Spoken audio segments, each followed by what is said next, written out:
Hi, folks, we're gavelled in. Welcome everyone to the December 3, 2025 meeting of the TPO Citizens Advisory Committee. My name is Rick Fernandez. I'm the chair of the committee and also happen to be the Hispanic member or one of the Hispanic members at large. Our typical process here is to go around the room from my left all the way around, have everyone introduce themselves and their appointing authority, if you would please, and then we'll go around and do the roll. The roll is going to be, that's going to be inclusive. All right. Then for purposes of the roll, Rick Fernandez, member at large. Dana? Dana Lazarus, appointed by Tampa Council member Lynn Hartack. Joseph Citro, appointed by County Commissioner Harry Cohen. Sink, appointed by Councilman Alan Clendenin. Brandon Wing on behalf of Commissioner Bowles. Austin Bush, member at large. Clifford Reese, member at large. Susie Watts, Commissioner Miller. Ibia Adams, member at large. Stephen Jones, member at large. Alan Schechter, PhD, high school, Hillsborough County School Board member, Brady. Will Atkins, I'm new here from the Planning Commission, and they will formally approve me next week. Next week. Congratulations and welcome. I understand it's been explained to you that you don't get to vote. You just get to sit here and listen, right? Just here to have. And if you have anything to say, you're more than welcome to say it, right? It's just the votes come, not yet. Chris, Chris Vella, Native American at large. anybody online? No one online, but we do have Chris Gonzalez who joined us after me. And Chris Gonzalez, you're a member at large. Yes. Okay. Can we have a declaration of quorum, please? We have a quorum. Every name you just heard, Cheryl, is actually in the room. So we have pretty good attendance here tonight. Thank you all for making the effort. All right. Public comment. Anybody here for public comment? Anybody in the room? Anybody online? Okay. The chair's report very quickly. In November, the CAC voted to recommend the TPO board transmit a letter of comment to the DOT and FTE regarding their tentative work programs with amended language that the Turnpike Authority look into how it can fund or accommodate non-SOV single occupancy vehicle transportation modes. The TPO board approved the letter, which incorporated the CAC's recommendation. Quote, in alignment with the TPO's goal of providing a myriad of travel options for commuters, we request that FTE continue identifying opportunities to support multimodal transportation within its system.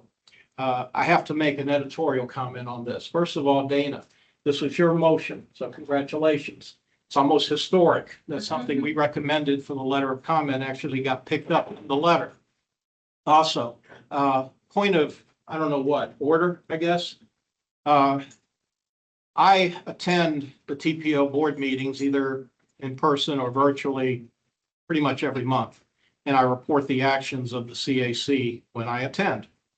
One of the things I talked about as CAC chair, maybe it was during my public comment as an individual, was that very seldom, if ever, do the recommendations we make regarding the letter of comment get picked up.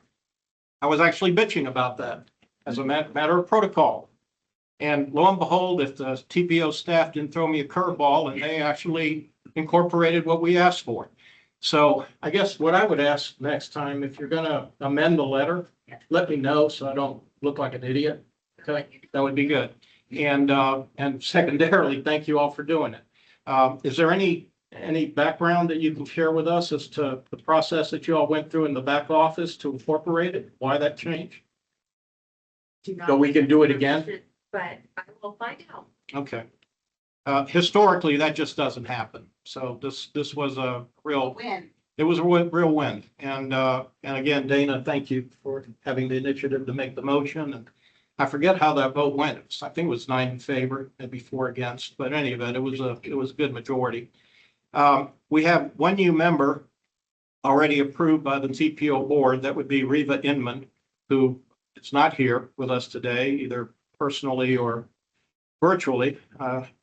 And the Planning Commission has appointed their new representative, Will Atkins, who has already introduced himself And I understand you're scheduled to be addressed at their meeting next month. That's usually on their consent agenda. And I don't expect it to be a particularly controversial appointment. So when you're back here with us in January, you'll be a full-fledged member of the committee. Okay. One join us virtually. Jamie Jones. Jamie is able to participate but not vote Because, because he's online. oh, well, all right, but he's actually already an approved member of the committee. Yes, he is. Okay, and appointing authority, is this at large? That large. Okay. Jamie, can you hear us?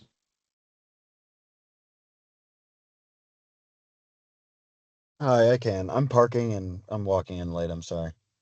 Okay. All right. First action item is the minutes. Hopefully you all have had an opportunity to review. It was part of your agenda package. It's a 5-page composite document. If you're following along online on your tablets, it's pages 4 through 8 of the agenda package. And this is for the November 5, 2025 meeting of the committee. Is there a motion to approve? Second. Susie? Yeah, motion to approve. Susie Watts, motion to approve, and Chris Vella seconds. Is there any discussion on the motion? See no hands up in the room. Any discussion online? Is he still walking? Okay. All right, by acclamation, then all in favor of approval of the minutes, please signify by aye. Aye. Any opposed? Nay. Please note that is unanimous.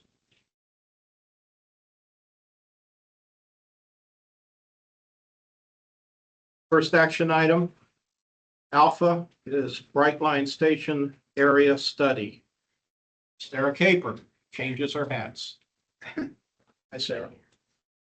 Good evening, CAC members. So tonight I will be presenting on the Brightline Station Area Study along with Stephanie McQueen, who is the consultant assisting us on this project. Just get the slides up.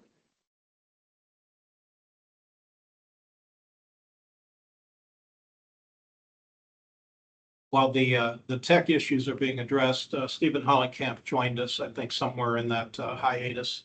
Want to introduce yourself and your appointing authority?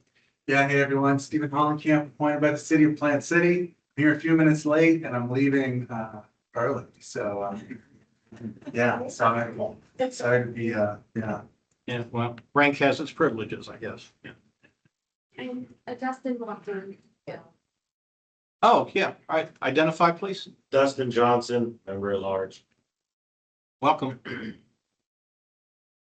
Thank you, CAC. So tonight, Stephanie and I will be presenting on the Brightline Station Area Study. This is an action item.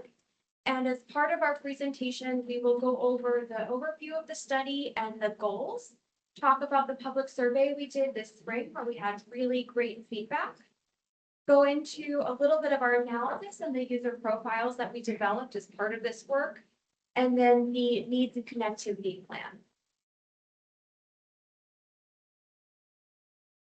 The study was about identifying potential Brightline users. Brightline is the high-speed rail. It is a private company that currently goes from South Florida to Orlando, and they have been talking about coming to Tampa. So as part of our study, we have been thinking about who might use the service if it comes to Tampa, looking at what kind of demand there is for multimodal connections to key destinations. What we don't want to happen is have this train come somewhere in Tampa and have no way to get anywhere else.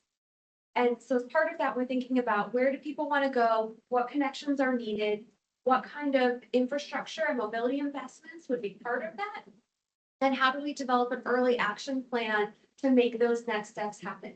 So this study is not about where is the station going, it's not about is Brightline coming, it's about what happens if it comes, and the recommendations you'll see, they were included in your agenda packet, but you'll see us talk about some of them, are really what we think valuable regardless of if Brightline comes. And that was a big part of this effort, is these are important connections that get us to these key places.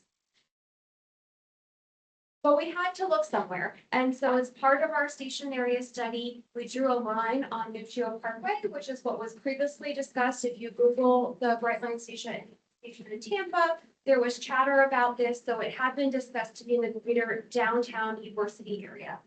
We did not pick where, but we use this as the center part for our study area, and you can see these buffered circles. So we used a series of buffers throughout our project to look at connectivity needs. So we did not pick an exact site. You can see here the end location actually of our line is the Tampa Union Station. And then it goes into Ybor, and we have connections throughout. When you hear about the plan recommendations, you'll also hear some that go further out because we recognize that people would take this service from throughout the region and people would arrive here and go to other places. So we tried to think at several different levels as part of this effort. We began the study earlier this year and did a look at what's out there today. A lot of this area is under a lot of development, but trying to understand what's happening. Looking at peer facilities. We did a big outreach survey in the May timeframe. And then we developed these user profiles, a connectivity plan. We had several stakeholder meetings along the way. You'll see the stakeholders we involved in just a moment. We're here before you tonight, and it's going to the TPO board next week at their meeting. We've already gone to the Livable Roadways Committee, the Bicycle Pedestrian Advisory Committee, and the Technical Advisory Committee. So you are our last committee stop before the board presentation. I mentioned our stakeholders and the study team. Here's a look at who we spoke with on these regular intervals. We involved the Planning Commission, the City of Tampa, including their CRA team, the Community Redevelopment Area, Tampa Bay, HART, APDOT, FIA, the Tampa Downtown Partnership, the Tampa Bay Partnership, Friends of Tampa Union Station, the school system. And then we also had frequent conversations, or periodic conversations, I should say, with the airport and with Brightline, as well as with HNTV, and then we had our people. So try to engage with a number of partners who might have an interest and could provide feedback along the way. With that, I'm going to turn it over to Stephanie, who is going to do the rest of the presentation, and she and I will take questions at the end. Thank you, Sarah. Again, Stephanie McQueen with HDR. I'm a planner, project manager, who's been working with the TPO and the study and all the stakeholders. As Sarah mentioned at the very beginning, we did a context assessment. And if you read that today, it might already be out of date. That's how much development and changes are going on within our study area. But we wanted to understand what are the major destinations, what are the places that if a station came into this location that people would want to get to and from, what are the transportation improvements? So I-4, the 275 interchange are underway. What else is planned as part of it? There's several multimodal improvements in the area that are planned. The streetcar is planning a new stop within Ybor City. So we wanted to understand what was going on and what will be going on in the next few years so that we can incorporate those anticipated changes into our study. Also, it's a historic neighborhood, so we wanted to understand where are the boundaries of the neighborhood where change might be a little bit more difficult to make in terms of redevelopment or areas that would be more open for redevelopment in the future. As Sarah mentioned, we also did a peer facility analysis. So we looked at Brightline stations in Fort Lauderdale, West Palm Beach, and Miami to see what the station has in terms of connection to multimodal buses, other rail, park and ride, wayfinding technology. So if you get off the Brightline, how do you make a connection to the local bus system? Is there a sign that tells you exactly where to go and when the next bus is coming? Does it direct you to where the ride share drop-off spots are located? So how do these stations function and what should a Tampa station include in the future to make that kind of transition between modes as seamless as possible to make the users have a great experience at the station? So that was one of the touch points of what we learned. The next thing that really helped inform our study was this public survey. And as Sarah mentioned, it was very well received. We had almost 12,000 people responded from the Tampa Bay region. So the TPO advertised it. It was on, TV, social media, very well promoted here locally, as well as around the state. So other TPO and MPOs around the state pushed it out to their network. So we got feedback from people here in Tampa Bay on where they want to go, how do they want to get to a station in Tampa, as well as what do people from across the state want to see when they arrive here in Tampa to get to their destinations. We learned quite a bit from it. Some of them was, where would you go? Why were you going there? What's your purpose of your travel? 2 points that I wanted to kind of point out today were, how do people who would use the station leaving from Tampa, how would they likely get to the Tampa station? Most of them said they would drive.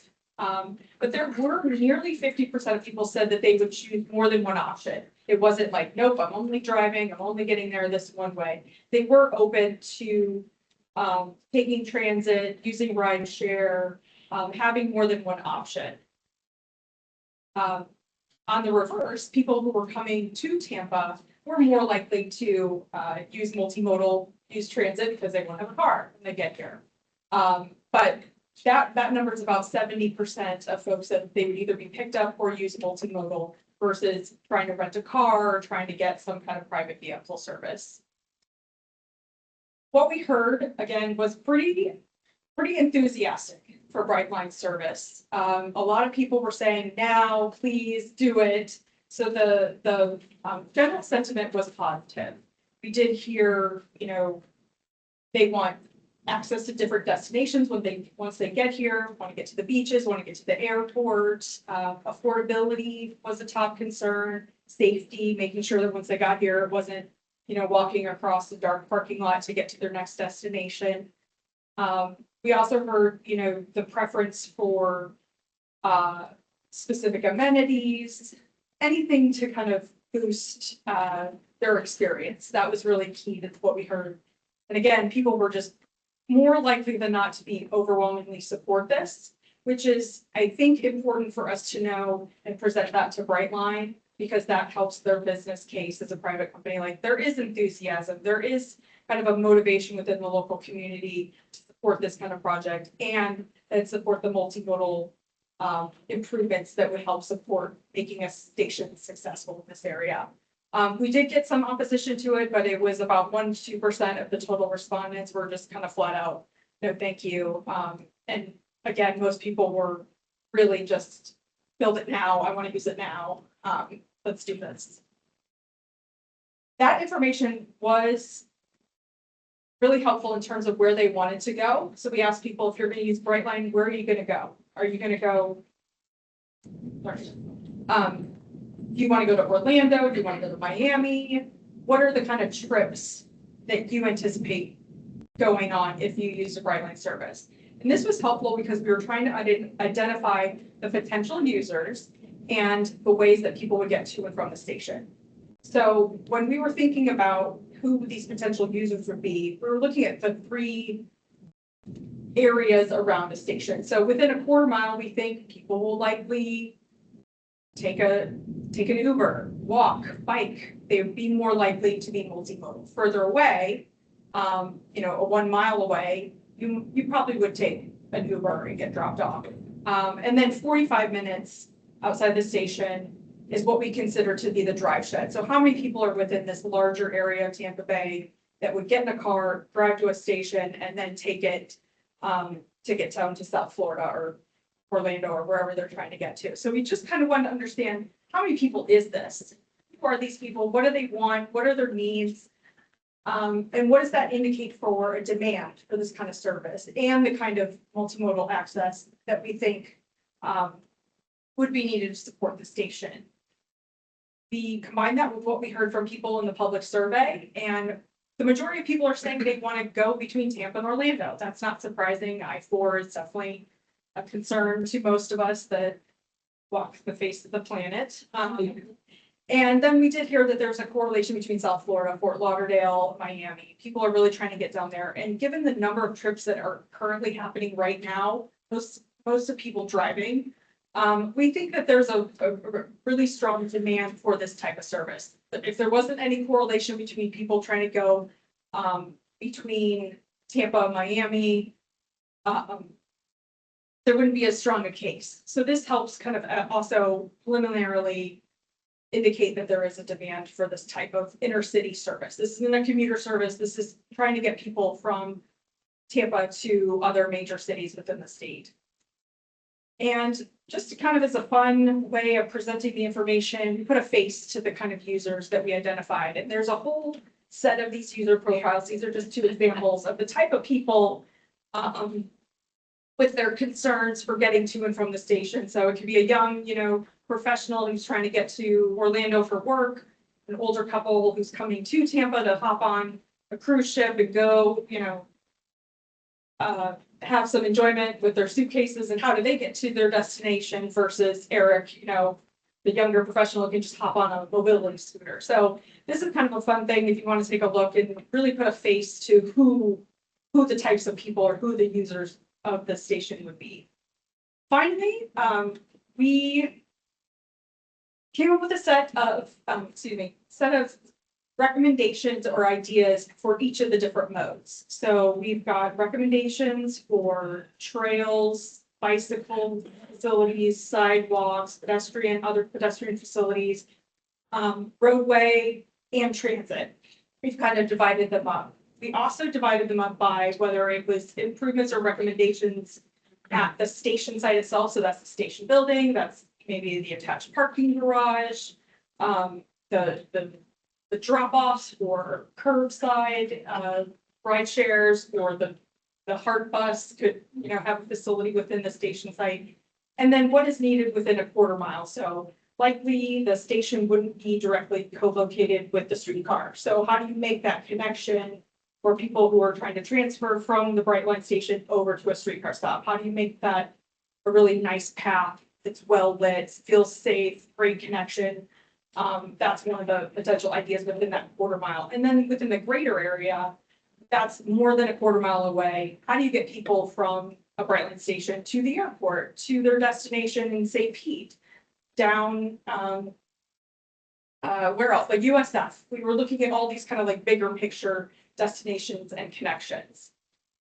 I'll point this out really quickly. We presented this at the FLIP program, which I thought was really cool. We got the students' opinions and advice. They used it as their project to come up with their own ideas, which I thought was really cool. I think you guys have that information. Yeah, you were there. That information is on, the presentations aren't on the FLIP program, but I thought that was really cool that we got, some additional input through the FLIP program. In terms of roadway and parking, we also considered that there's a lot of existing parking lots within Ybor. How could we make use of those existing facilities or enhance them to connect? There's some obviously ongoing developments in there. The gas works, they're reconnecting the street grid. I-4, 275, that interchange is getting adjusted, and there's a new ramp coming to 14th and 15th Street. We heard, from stakeholders that there's some safety concerns in different locations, specifically on the railroad tracks at Nebraska Avenue. So these are kind of a compilation of ideas to, in general, make this an easier area for people to get around in their vehicle. Like the street connections, over Nucio will be helpful to, prevent the backups and gridlock and things like that. And then the new off ramps at I-4 at 14th, 15th Street, reconnecting that area could be another good suggestion to, keep the traffic flowing and not channelize everybody down Nucio. In terms of transit, there's some existing bus lines and the streetcar within this area. How do you make those connections to a station seamless? And it's hard because we don't know where the station is going to go. So some of these decisions are going to have to be made if and when a station site is announced. So until then, we can only speculate on where that might be. And so our recommendation is really, once that station is announced, to work with HARD and come up with a plan to co-locate, if possible, the HARD bus stops, or make that connection as close as possible. We also talked a lot about, right now, there's airport connections and connections over to St. Pete that go to Marion Transit Center. Maybe in the future, the bus can extend to a Brightline station.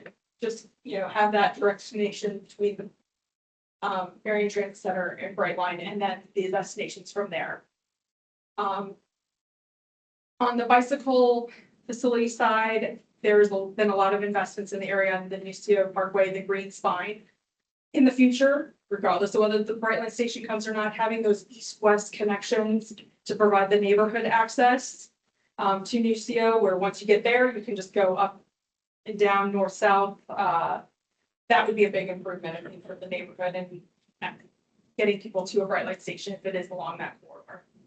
Finally, on the pedestrian side, safety was a big thing that we heard from people. So making sure there's enhanced crossings over Nusio. Right now, there's only a few traffic lights for pedestrian crossings. So that's one of our biggest recommendations, allow people to cross Nusio safely and get through that corridor that's kind of a barrier at the moment. Finally, wayfinding technology, having that really clear directional approach within a station and within the neighborhood itself would also be helpful for getting users that pleasant experience. And then I'll turn it back over to Sarah. The full set of documents, including survey results, user profiles, are on the website, and the QR code will take you there. It was also in your agenda packets. And our ask of you this evening is to recommend that the TPO board accept the Brightline Station Area study. And with that, we'll take any questions you have. All right, our practice is to take questions and comments working around the room. So starting here from my left, anybody? Dana?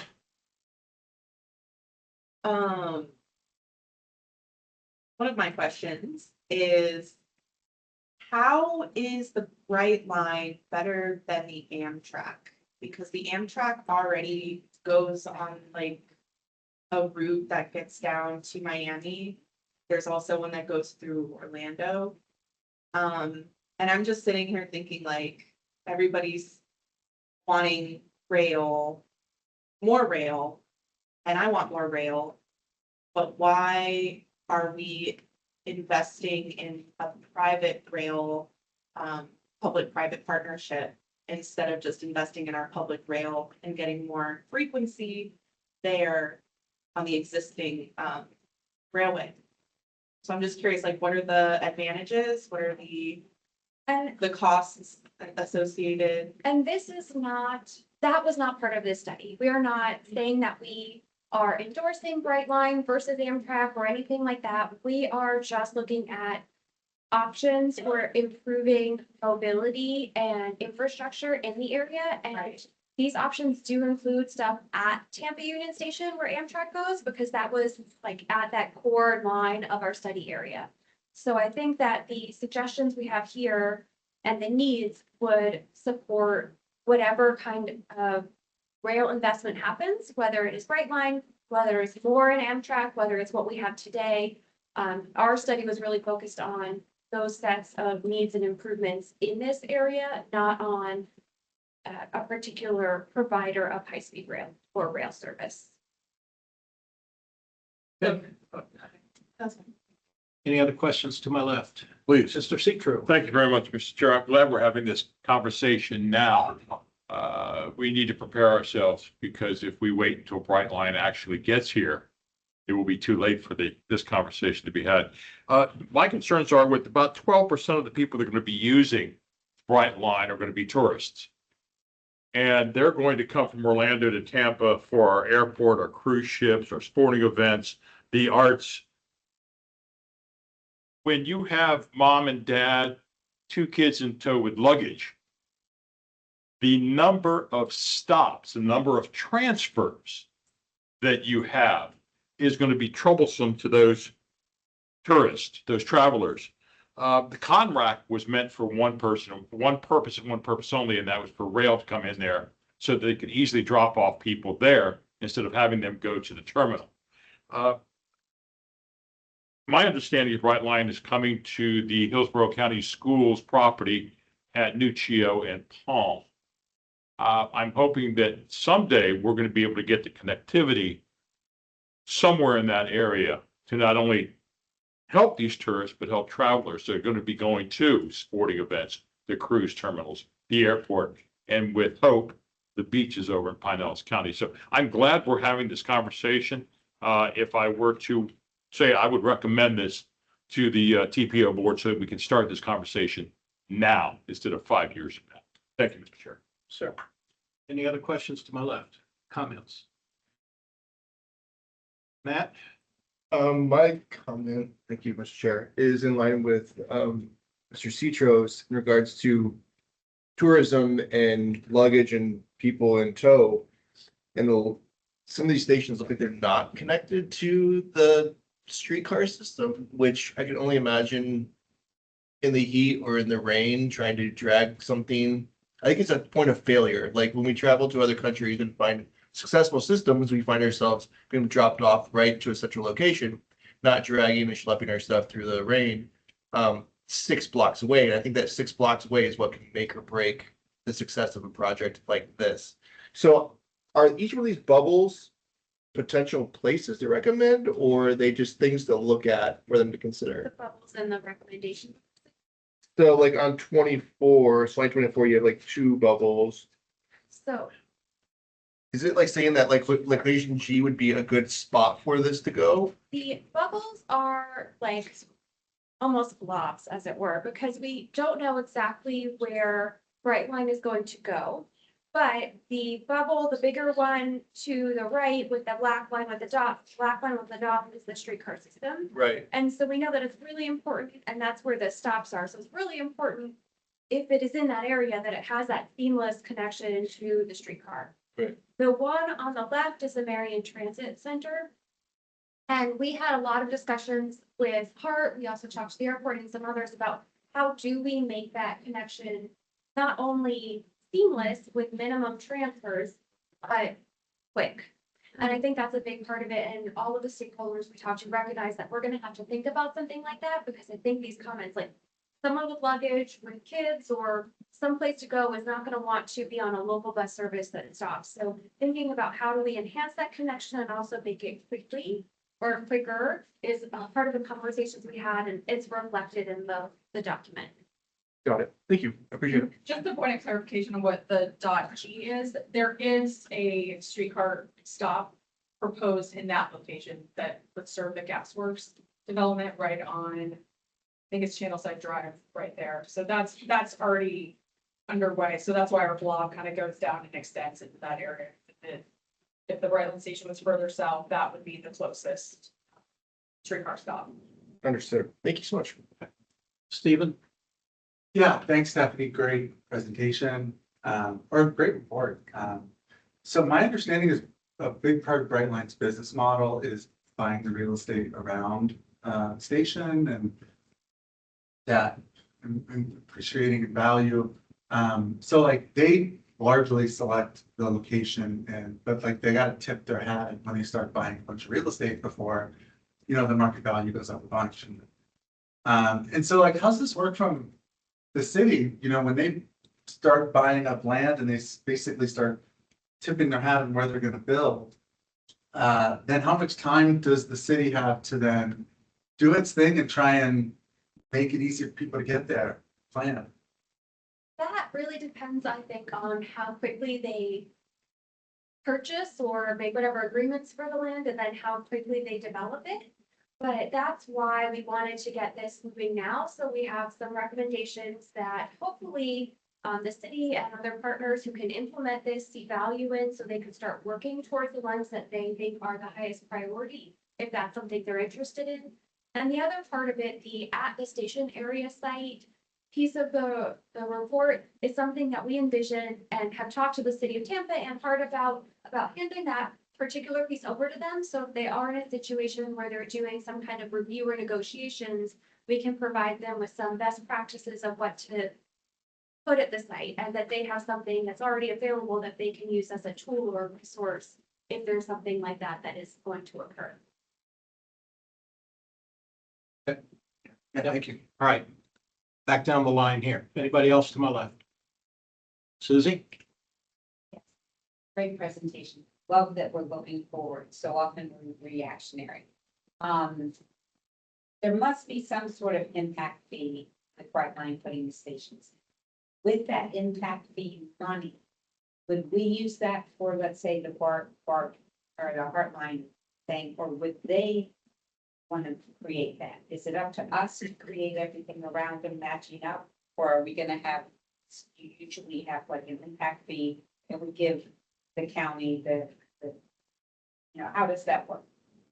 Sure, and I will say I'm not an expert in impact and mobility fees. They generally go to the city. If it's an unincorporated county, it might go to the county, and Hart does have a role in that process as well, but we can look into that a little more and get back to you. Yeah, the money seems to be what is when the rubber hits the road, any like widening with the Pinecrest Road, for example. It's always about the money.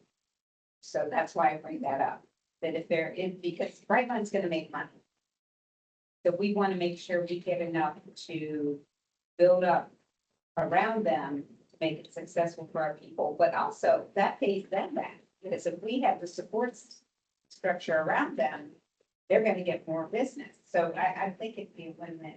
Yeah, and I know, again, I'm not an expert on this either, but in terms of co-locating transit facilities, there are like regulations in the development code that Yes. you're of a certain scale of development, you're required to provide different transit amenities, bike racks, there's a whole range of things. So this might give the city of Tampa something to consider, like what they would ask Brightline to provide in terms of co-locating within their facility, not just provide a drop off for personal vehicles, but actually provide space, designated space for Yes.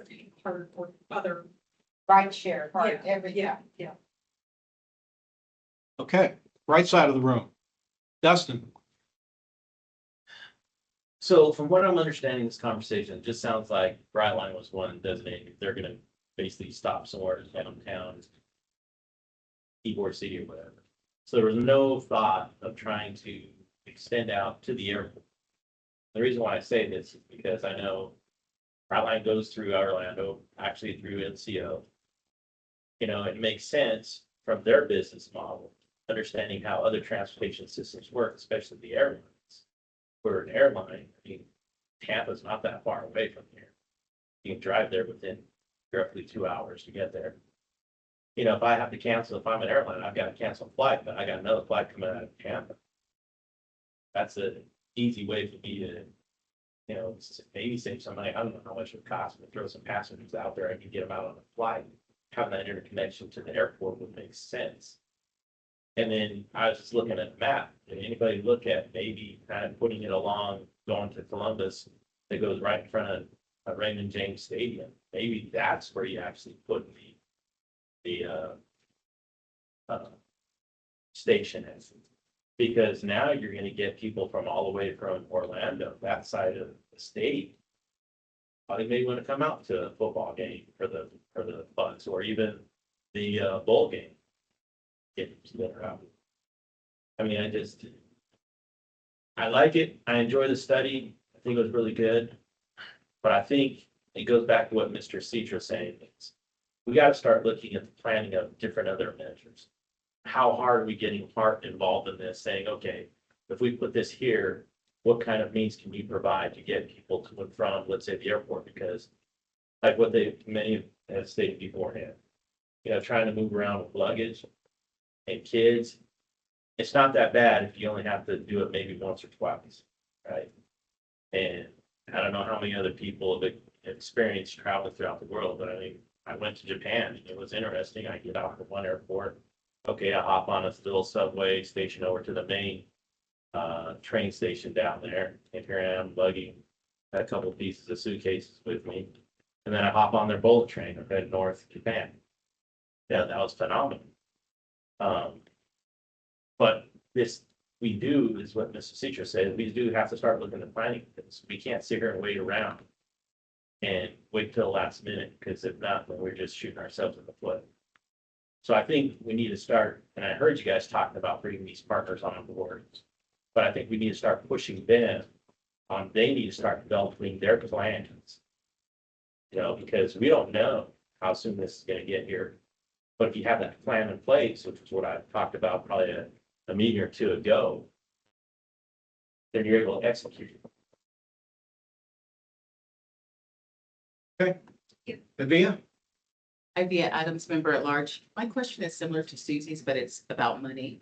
So what rules are required or maybe not required about, say, for example, I have a train, but I want to combine the bus and I also want to combine the streetcar? Is it possible to create like a combined fee, or is there a blockage because some is city, some may be state, and we can't do that because it'll be commingling fees and they won't be able to be dispersed correctly? Because many other, like I grew up in Europe, so Ireland, that you go between all, but those are all owned by the country and national railways. So those kind of questions.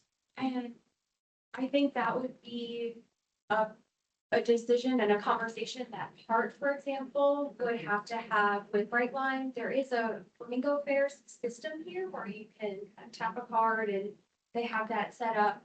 But they would have to be integrated on the back end. So that's something that we could recommend Hart have those conversations with Brightline about how do you integrate that, or if you buy a Brightline ticket, can you automatically get a Hart one and there's a way to track it? So that's part of those conversations that have to happen to see how do you integrate not only the transfers, but the payment. Yes.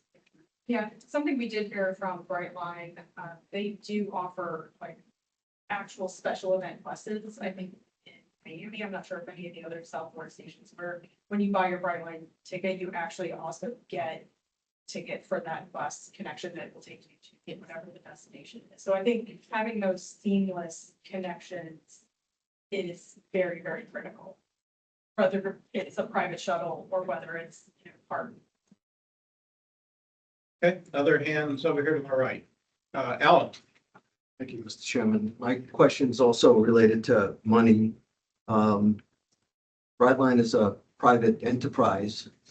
They're generating revenue on every transit, every person that to and fro. What does the city of Tampa or the county of Hillsborough get out of this?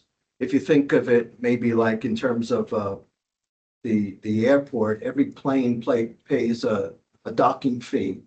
Why is there no revenue coming into the city of Tampa or the county of Hillsborough for on all of this revenue that's coming in for Brightline?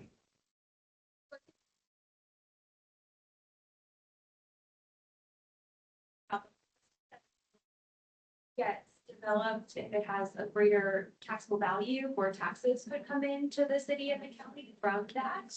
But the other part of it with revenue from ridership, that would be something the city of Tampa could discuss with Brightline. I don't know. I haven't heard if they have any arrangements like that, but that could be part of their discussions. Like the ability of the city to get revenue from something like that is limited, but I think we could suggest to them that they see what options are available. Why would you let them do it for free though? I mean, other than possible real estate appreciation, they're getting a transaction. Why should the city or the county share in the transaction? And then what other environmental impacts is it going to have on the city that they're going to have to pay for that maybe Brightline or is not going to have to cover as a result of this? And some of that would be impact your mobility fees. They would have to pay money to mitigate things like that as part of the fee structure when they go to develop. That's on development. I'm saying over the course of time. Yes, I think that's something the city could approach with Brightline, but some of that is limited in what they're able to, because they don't have depends on the regulatory authority to let Brightline operate. Okay, Will, do you have anything? I'm good. Okay, Jamie? I guess I'm still unclear. Does this study recommend the use of Tampa Union?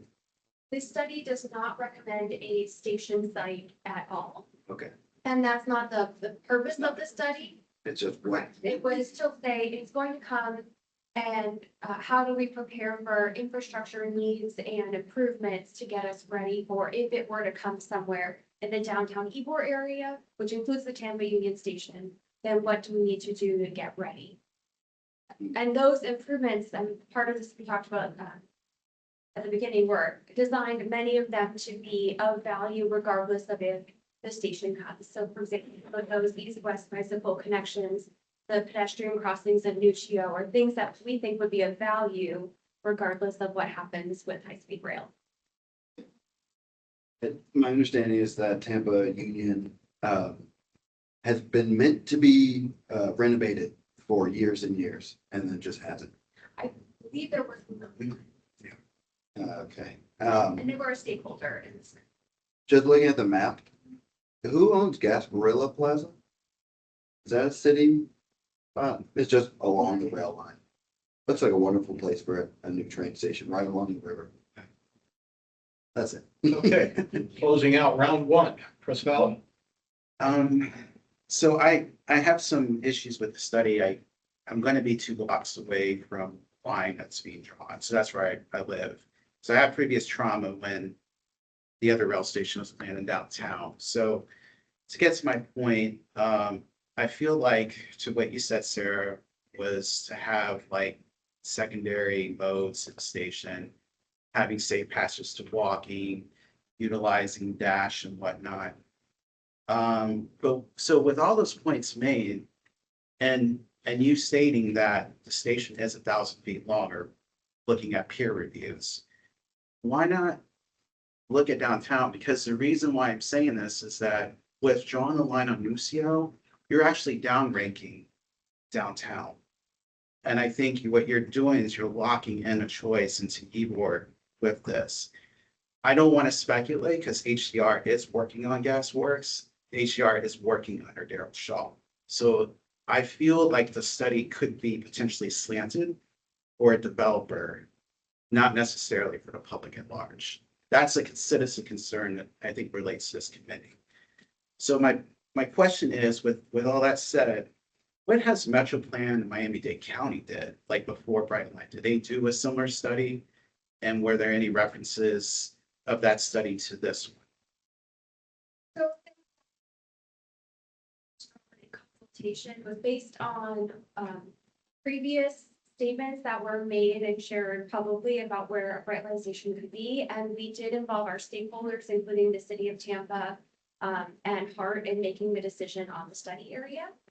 And to our knowledge, this is the first study of its kind. We know the Space Coast did do a different kind of study previously that was more about selecting a station and what infrastructure goes around it, whereas this one's more about if it comes here, what do we need? So that is the closest one I'm aware of. And I know Polk is looking at doing something, but they have not done yet.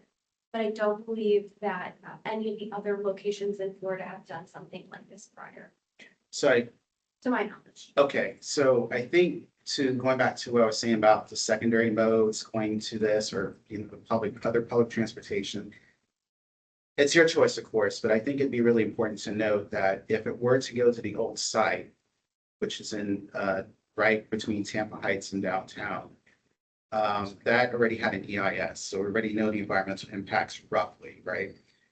The state and DOT owns an enormous amount of land around that intersection, so you can have parking facilities being built there. And the state can go into a free, almost like free lease with the city or the county. So meaning that they would lease out the land for parking, which would offset the expenses. And then for folks in Tampa Heights, it would be a bonus because if they extend the streetcar, it would actually go underneath that station. And then, so what I mean by all that is it consolidates a lot of money that would otherwise be spent and a lot of effort be spent to get to the station and consolidate to all previous studies that we've done with the streetcar extension and hard Route 1. Plus, you can get into discussions with the state of Florida to have free land to build parking and TOD. So I would really just recommend that if you can't, someone can pitch that over to the board, that would be very helpful.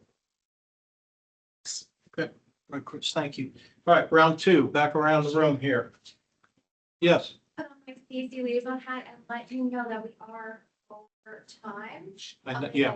So just want to point that Yeah, out. no, I see it. Yeah. Okay. Okay. Okay, Stephen? Quick question.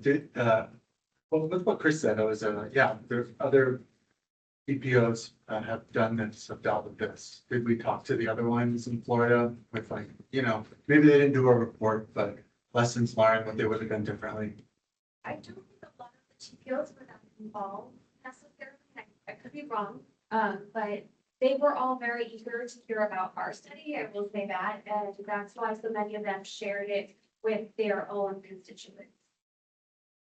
So I can't say that much about that. I know, based on the conversations we had with Hart and sharing of their facilities, they've had subsequent conversations with Broward Transit. So it did spur Hart to have conversations with some of their peers at other facilities. Okay. But with a view toward the clock, if you have something else you need to say, please make it in the form of a question. Let's avoid further commentary or speeches. All right. Dana? What was the specific location you were saying, Chris, that you would recommend?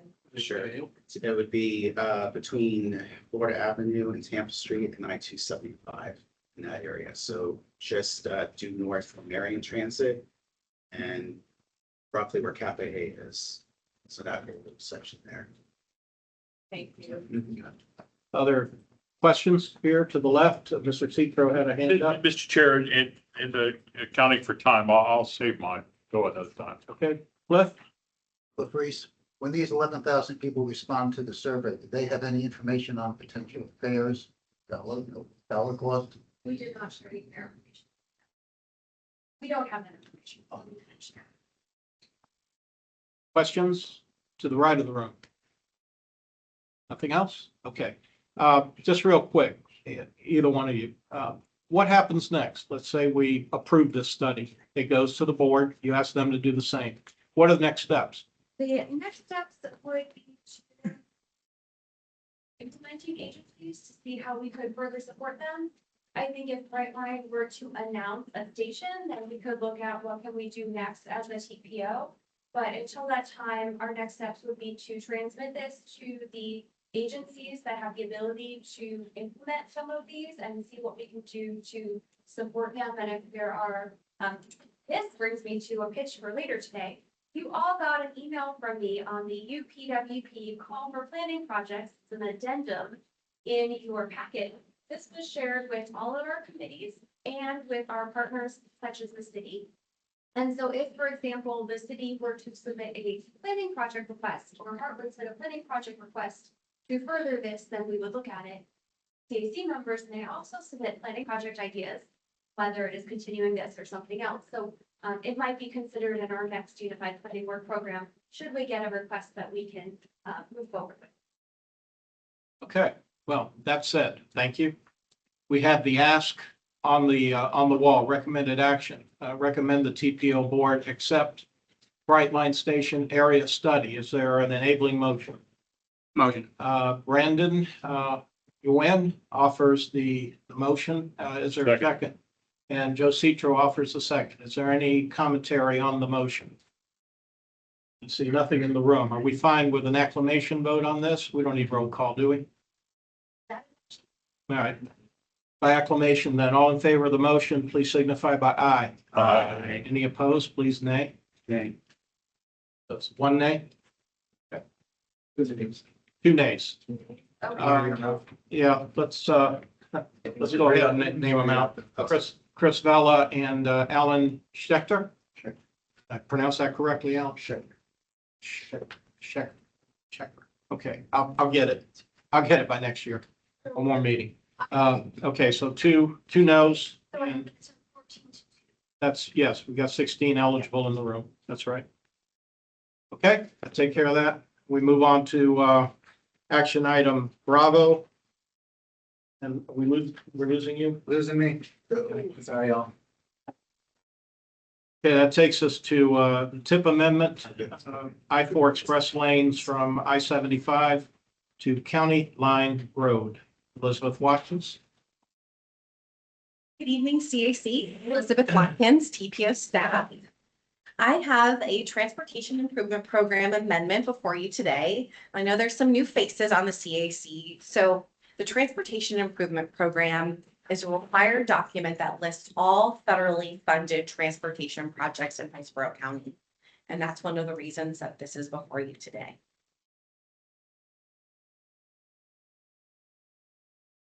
So the specific project is adding 2 express lanes on I-4 from I-75 to County Line Road. You may have heard about this in the news in the past few months. This project was originally envisioned to be completed 10, 15 years in the future, but Governor DeSantis, through the Moving Forward program, was able to accelerate this project with additional revenue and some creative financing strategies or project delivery strategies. As you all know, you've probably traveled I-4 before. It's a major east-west corridor that connects Tampa Bay with the rest of the state and the region. It is very much congested and there are unreliable travel times. I know, just being a Tampa native, the trip to Orlando used to take an hour. Now it can take anywhere between 1 and 3 hours. So the reliability and the congestion on the corridor is evident. So a little bit about the scope of the project. It will widen Interstate 4 along the median to add one buffer lane, separated express lane in each direction. In addition to that widening, it will also include retaining walls, noise barriers, and tolling equipment. So a little bit of data to kind of inform the existing conditions on this segment of I-4. There is a high number of trips that happen daily, roughly, 150,000 cars per day along the segments, which is very high. Just to give you a little bit of a scale, Fowler Avenue in Hillsborough County is a very highly traveled corridor, but that only gets about 50,000 cars a day, and it's geometrically very similar. So many people are using this facility, and it's currently operating at a level of service D.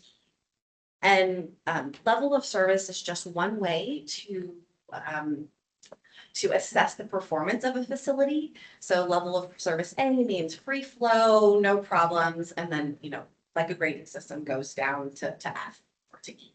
So it has capacity needs. Additionally, this project was evaluated in our long-range transportation plan and was the highest ranked or the highest preferred highway project in the entire of all the projects listed.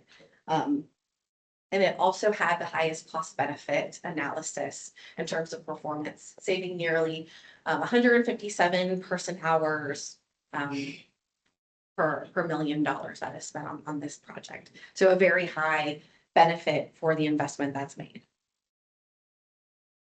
This is just a visual to help you kind of conceptualize what will be built here.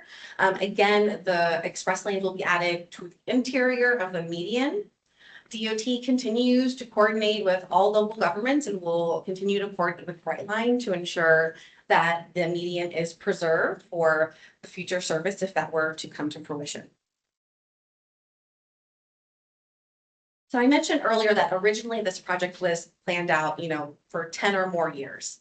Now, using a modified phased design build strategy, FDOT is planning for fiscal year 2028 letting, meaning starting construction sometime in 2028, vastly accelerating this project. Currently, the cost estimate is about $500 million, and the PD&E study was approved in October of 2019. So what's actually before you today? Well, because there are federal funds that will be used to deliver this project, it needs to be added to the Transportation Improvement Program to reflect about $3.7 million to do preliminary engineering, to really finalize those drawings, understanding what will need to be built to start construction in 2028. So the recommended action before you is to consider recommending that the TPO board approve this amendment to the Transportation Improvement Program. Okay. Obviously, we're going to do the round robin, but I have one question that I want to put out right at the beginning. Let's assume we approve this and this amendment is added to the tip. With the approval of that additional or authorization of that additional $3.7 million expenditure, does this project then cross over the to being beyond the point of no return for purposes of FDOT, basically having unilateral authority over it? We'll let the government DOT. Good evening, Suzanne Ziegler, Government Liaison Manager. So it gets a little So specifically for this project, it's my understanding that the PD&E was approved, which is to get the approval for the PD&E project. That was done and approved in 2019. You have to get I don't want to give you alphabet soup, so I want to make sure that I say exactly what it is. Location and design concept acceptance. And so in our understanding, my understanding that once we get that acceptance of the PD&E, we are into the preliminary engineering world, and that is the point of no return. So as you're standing there now, are you telling me this project is already beyond the point of no return? In my understanding, yes. For a project that wasn't scheduled to be done for another 10 or 15 years? Really? Okay. Questions? My first question is, what is the 3 million for? I think I missed looking at the chart in the tip. Is it, design? What is it? for? Yes, design or preliminary engineering. Okay, and you're saying this doesn't impact the rail envelope at all for, say, Brightline coming or Brightline and Amtrak or something like that? Or is it just one? I don't know. You know, my understanding is if Brightline were to come through the I-4 median, FDOT is continuing to preserve that amount of right-of-way that would be needed to ensure that that service could come through, even with the addition of these express lanes.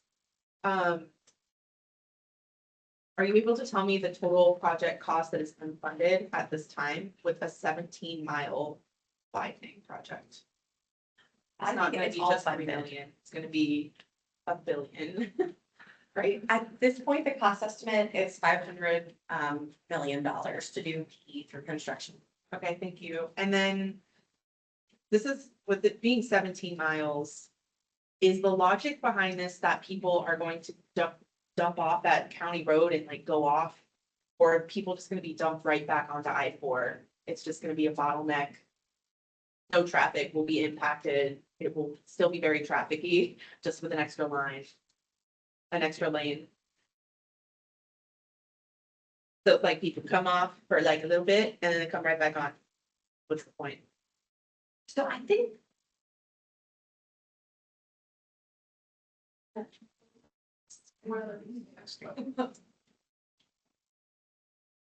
Okay, should we continue with questions or? Do you need a minute?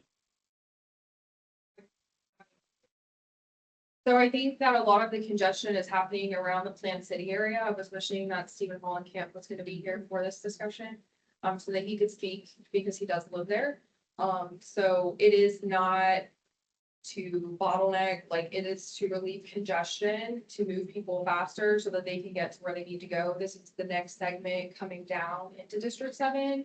I believe it was last year when the governor did moving Florida forward, and D5 received majority of that. And so this is just a continuation to allow better movement to get people where they need to go. And in this conversation, Plant City has been consulted, will be continued to be consulted. I know they have some things that they would like to see. I know we're reserving the corridor in the middle, the envelope for Brightline, if that is something that happens, or for any transit, whatever that may be. So that is being taken into consideration as well. And so are there is there a prediction or estimate of how many cars will take this expressway that will be exiting the expressway before just being dumped back onto I-4 versus those that are just going to use it to go fast, to get back onto I-4? so. This slide shows in green the expected volumes. You can see that they exceed like anywhere between 250 to 300,000 cars per day. I don't think we have the exact modeling of. I mean, maybe that's something that we can certainly, I can talk to Andrew about. I don't know if that's something, I'm not a model expert. But I'm sure that there's something that we can provide that says, the estimate is X, Y, and Z. Okay, yeah, thank you. More questions here to my left? Matt Sink. Can you explain what a modified phase design build financing structure is? Because I'm questioning the 500 million when we can't even build a stadium for that much. How are we gonna get 17 miles of, like, this doesn't add up for me, so I'm just kind of curious what this means. Fill in. Okay, so modified phase design build. It really just means that you have one contractor who's doing both the design and construction. So there's cost efficiencies for that, right? You're not having, and a traditional model is having one person do design, then hand it over for construction. But modified design build ensures that there's one contractor who's seeing it from soup to nuts, and there are a tremendous amount of cost savings in that. It still is a high price tag, because it's 17 miles. I mean, it's a really long facility to do in one shot. Okay, over here to my left. Just to clarify. Carson. Yeah, sorry. This is not HOV lanes, it's just express lanes. That's right. Yeah, that's our team. Actually. Cliff. County Line Road is roughly a half mile from the 570 Oak Parkway. That being taken into account, because we keep saying it stops at County Line Road. So the original PD&E for this project, the limits were to the whole parkway. However, this project, they don't, even though you do a PD&E and it's, it can be 20 miles, you can still do a smaller segment of it. And so from my understanding, we are taking it from 75, east of 75 over to the county line. I don't know, and I could check. That might be due to when you cross that line, that's a different district. But I can check and see, or what the methodology was behind that. Just a concern that, coming off Oak Parkway, getting on I-4, trying to cross to express lane, and back and forth, so, No, I understand. potential for congestion, okay. Absolutely. Susie. City-wise, Commissioner Miller, mine's always the money. Okay, we're gonna pay an extra fee to go on the express lanes, correct? That money is gonna go to the state, correct? Or any of it going to the county or anything like that? Okay. But for the most part, they're paying for the thing, okay? Just wanted to clarify. Right side of the room. Avia? I'd be Adams, member at large. I have a question similar to Dana's. So we're gonna take 17 miles. And then what about the overflow? So what is the impact to these other communities where there's an overflow because you're gonna build right through all of this stuff? Is that part of the study somewhere? Building anything through. But maybe. Oh, I need to go back to the regular map. So if you're going right here through this expressway, what's the impact of these? We're dropping off everything. Everyone's gonna go here. You're gonna have like a flood of now traffic in these little areas. You're going right onto 75, and now it's all gonna just like kind of stop. And then, then people take more side communities, because now they've taken this off, and then you're having like all this extra here. It's accepted. I think that the thought process is that there's gonna be people that want to get somewhere faster. And they can use those express lanes to facilitate themselves further. And then that will create less congestion for other people that are gonna be on I-4 to move forward as well. And so we're just trying to move people efficiently through that area and not impact the little areas, yeah. So there's not, it's not that then they'll get like, this will be too much and they don't want to pay it.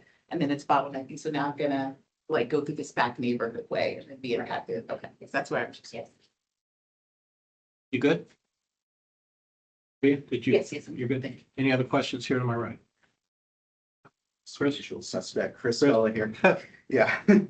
So this question is really geared to FDOT. So the PD&E, to everybody's benefit here, actually goes back to the Tampa Bay Express project, which was the single largest interstate project we've ever seen for the Tampa Bay area that includes toll lanes. So would this project be the first facility to institute express lanes, actual operational express lanes in Hillsborough County on a federal funded facility? Is that true? I'm not talking about the beds, I'm talking about the crosstown, I'm talking about the federal funded facility which I'm presumably would be I-275 and I-4. Okay, Totally. I'm just trying to think in my mind, because I named 5 counties, so trying to think like where else. Yeah. We had this discussion earlier, like where else is this happening? To my knowledge, this would be the first of this type of project in Hillsborough County. okay. Yes. In the PD&E, it was listed that there were 76 cultural historic resources, 2 cemeteries, one that I'm presumably is a Black cemetery, including a Superfund site, Taylor Road landfill, and then some other key potential contamination sites, including historical sites. Has FDOT, have they just gone back, actually reanalyze these environmental and cultural impacts to say like this project wouldn't disrupt those areas? Because I feel like between cemeteries and contamination sites, and including going over to Timbay Bypass Canal, these are huge red flags. I mean, I don't care about Brightline per se, because they're a rich company and they're owned by a country. So not us. So what about these particular instances? Like, has FDOT come back and do a new analysis of this before asking for more money?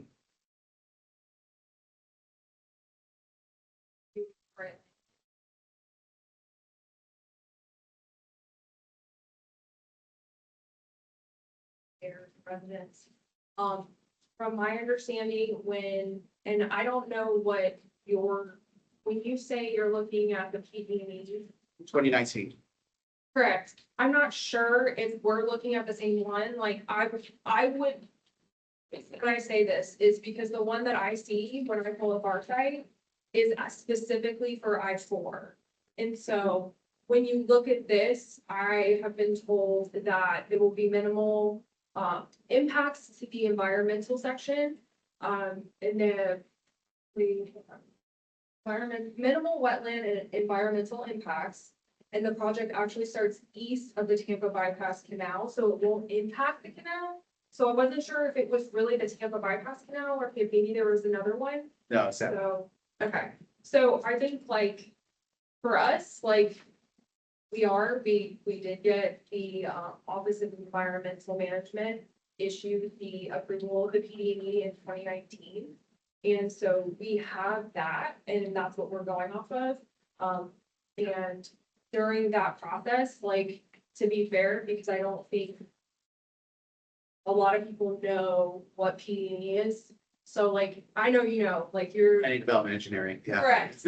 So I pulled up the PD&E manual just to give kind of an overview. So this phase of a project is where FDOT does the process for evaluating potential environmental impacts for transportation projects and complies with federal project guidance, which would be the National Environmental Policy Act, and also different federal laws and applicable state laws and regulations. So during this process that happened many moons ago, we looked at and conducted environmental engineering studies, prepared various technical studies and reports to get to where we are now. And so it was approved. The Office of Environmental was given the authority from FHWA to approve this. And so those things were looked at. And I just think maybe there's a disconnect on maybe some of the language. And I'm not a PD&E and environmental, but I'm like, I was talking to some of our people today, and like, I would be happy to take some of your questions and kind of like facilitate some of those questions to figure out like what we're missing. Cause I've been told that there's a difference between significant historical impacts and historical impacts. So I think like there's a technical part of it that like maybe is probably would be good to have offline, just because. Sure. Save my blood pressure and everybody else's time here. No, and so we can have that conversation, and I'm happy to give you my card. Okay, yeah, absolutely, and I appreciate that. Yeah. One other question on closeout. So since Alexis Lane's open on I-4, we're talking like, I think it was the ultimate I-4. Do you acknowledge that there were 133 closures on in the express lanes in 2024? I can't speak to that. Okay. Because I do not have knowledge of that. Okay. But, you know, if that's something that you found, again, I'll give you my card. It's very hard to find this information because it's all in piecemeal and monthly reports and aggregated, takes forever. So, okay. No, and again, if that's something we can talk about, I would have to find the right people to get that information and to research it and have that conversation. So I don't want to speak on the department's behalf because I don't. Understood. Thank you. Yeah, absolutely. Okay, left side here. Dana, do you have anything else? Can you bring up the rendering of? So you're going to add one more lane. One more lane actually has to be constructed. Okay, so it's not just painting, it's actual asphalt. And going back to Brightline, did I hear one of you say that the median is going to be dedicated? The will be preserved. So Because last meeting we had a discussion and the Expressway Authority said that they were dedicating part of their new build to any rubber wheel or steel wheel that might come in the future. Okay, so I would just like to go back to that conversation. I did not step up and speak because I do not work for the Florida Turnpike. While we are in the same family, we are two different entities, and I can't speak on their behalf. And they operate differently than we do. But it is we are preserving this envelope for transit in the future. If that's Brightline, great. If it's another company and it works out, great. But that is the intent for this. I can't speak on Suncoast because they operate on another level. I'm just trying to get some sort of feeling on how FDOT is going to respond to the question I just asked about that meeting being preserved for any type of transportation other than vehicles. I keep going back to that old line in the movie Little Big Man. As long as the wind blows, the grass grows, the skies are blue, you will have this land. So, thank you very much. Brandon? I would just like to get like a, I guess, better understanding of like what this would actually look like on the ground. So this is proposed into the median, right? We're building an additional lane. Do we know approximately how many feet this is going to add and what the median looks like at its smallest point? Because it seems like this would theoretically restrict our ability to use, or if we wanted to build like one form of Brightline express transportation, A, would it being in a more confined space limit its ability to go at high speeds? And B, are we now then just effectively not going to have a median in between these two highways? Is there going to be like no space in between these two roads?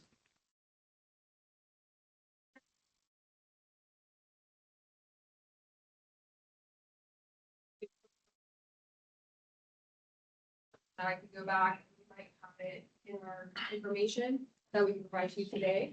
Or to the TPO staff, so she can disperse it to everyone, everyone can have the same information.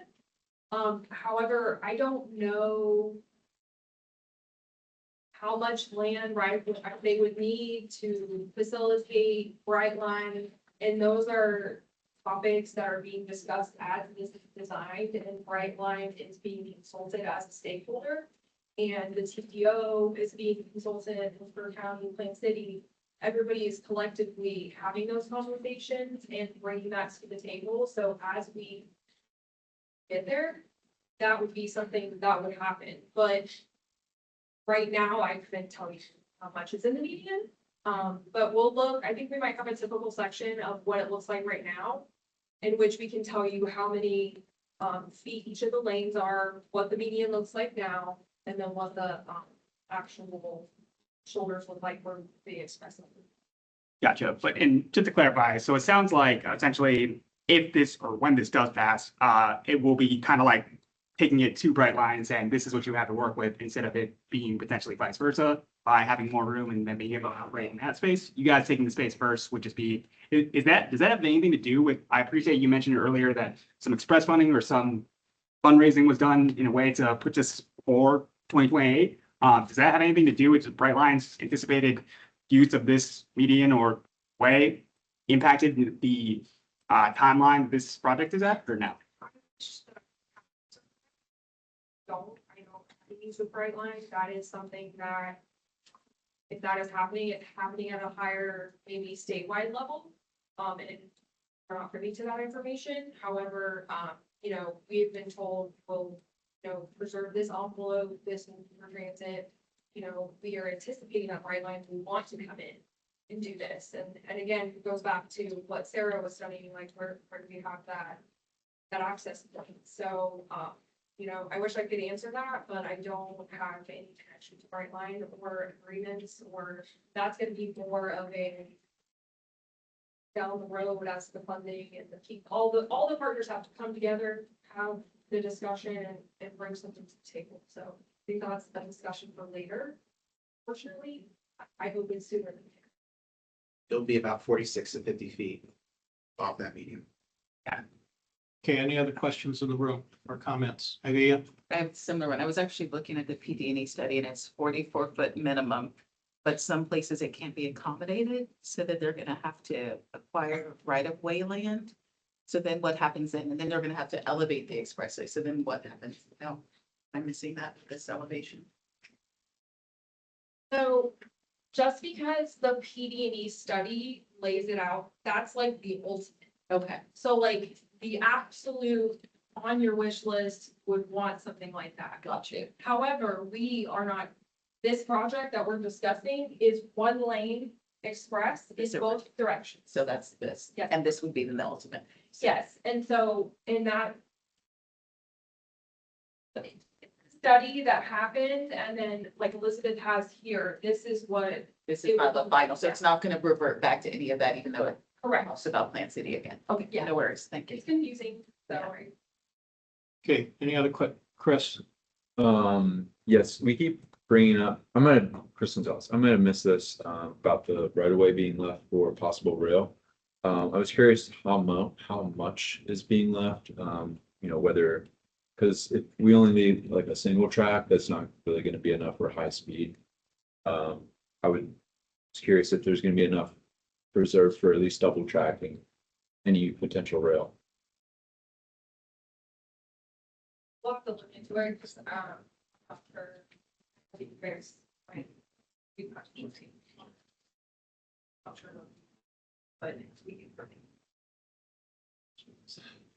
The DOT is actively talking with Brightline to ensure that like whatever their plans are would be accommodated by this project and not be hindered.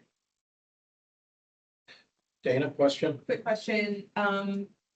There's a lot of crashes that happen specifically on the median side. Having higher speed express lanes closer into the median, I just feel like it's gonna create even more potential for crashes. Is there any safety measures, separation planned, or that's part of the engineering design phase? Perhaps DOT, when you guys get a little bit further along in design, as you bring back some more details. Yes, absolutely. I know that Plant City missions of wanting a presentation. What further along in the design, we can have the project manager come and kind of give more of an overview as to like, what are the safety measures that are going with this? Is there gonna be, is there enough right of way and median for, future expansion for, right line to fit? I just don't think we're there right now. Because I already did ask for a presentation to be given, it was Plant City, right? The planning commission wanted us to come and kind of give them an update too. So I think after the first of the year, we should be able to like put something together and have somebody come. Actually, thank you. Anything else in the room? Nope. Okay, we have the ask slide back up. I passed out some papers. I didn't have enough for everyone. We have such great attendance. The intention was for folks to share. I have 2 extra here if somebody feels they have need. Please, thank you. Thank you. Anybody else need their own personal copy? Appreciate it. Yes. I'm gonna pass the gavel. I do have a motion to make directed to this agenda item. All right, any motions? Rick is recognized. Thank you. Just a motion directed to CAC agenda item 4 Bravo, the tip amendment to I-4 express lanes on I-75 to County Line Road. And as I begin to read this, probably at around 3 o'clock this afternoon, thereabouts, I had a conversation with TPO staff, at which time I was told they had no position as to whether this project was or would be beyond the point of no return if indeed this tip amendment were passed. So when I wrote this up, that was what was in my head in terms of status. Today from the podium, just 20 minutes ago, I heard for the first time that DOT apparently believes that this project would in fact be beyond the point of no return if it goes into the tip, which is what we're being asked to do. So the paper I sent out to you just now, about 5 paragraphs down, whereas clause, whereas there is no guidance, it now should read, whereas there is now guidance. And I'll read the rest of it in as I read the motion. All right. Whereas the TPO CAC has been asked to approve tip amendment 43 for tip fiscal year 26 through 30. Whereas tip amendment 43, FPN number 456967-1 would add I-4 express lanes from I-75 to County Line Road to the tip. FDOT's intent being to add 2 express lanes, one in each direction along the 17-mile corridor. Whereas the described project reportedly has $3.7 million in state and federal funds to fund preliminary engineering. Whereas the subject project is among those in the governor's Moving Florida Forward Infrastructure Initiative, which is expected to expedite project delivery schedules by 10 to 15 years or more. Wherefore, there is now guidance that subject project would be considered, quote, beyond the point of no return once added by amendment to the tip. Whereas, once the project is deemed to be beyond the point of no return, this and future TPO boards would be powerless to unilaterally remove said project from the tip. Whereas, the proposed tip amendment 43 is interpreted as an effort to prematurely commit this and future TPO boards to a construction project estimated to cost $500 million. Therefore, TPO CAC recommends rejection of the proposed tip amendment 43. That's my motion. Asking for a second. There is a motion and a second. Is there any discussion on the motion? I will start to the left. There's any discussion. Matt? Thank you. Rick, can you walk me through the vulnerability of not being able to remove a project from the tip in the future, this one specifically, like, Sure. what's that risk? What's at stake? Well, I'll do the best I can with it. The point of no return, which is maybe something Johnny Wong is here to talk about today, maybe not. The point of no return is that point of a project where, according to FDOT at least, they've gone so far with the project that they just can't turn around and not do it anymore.